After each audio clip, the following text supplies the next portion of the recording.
राज्यात पुढील 4 दिवस वेगवेगळ्या भागात हलक्या ते मध्यम पावसाचा अंदाज वर्तवण्यात आलाय।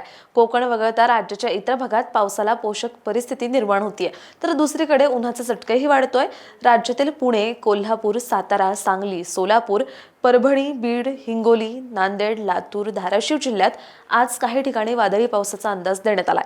तर आज कोकणातील सिंधुदुर्ग जिल्ह्यात हलक्या पावसाचा अंदाज असून इतर जिल्ह्यांमध्ये उष्ण आणि दमट हवामानाची शक्यता वर्तवण्यात आली आहे।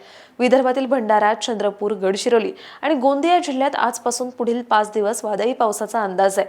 तसेच यवतमाळ आणि वर्धा जिल्ह्यात आज आणि उद्या वादळी पावसाची शक्यता आहे। अमरावती, अकोला जिल्ह्यात सोमवारी वादळी पावसाचा अंदाज देण्यात आलाय।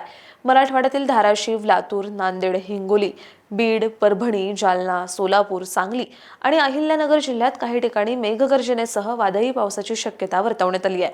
राज्यात उन्हाचा चटकाही वाढलाय। विदर्भातील अकोला आणि अमरावती येथे तापमान पुन्हा 40 पार करून पुढे सरकलंय। अशाच हवामान अपडेटसाठी अॅग्रोवनला सबस्क्राईब आणि फॉलो करायला विसरू नका।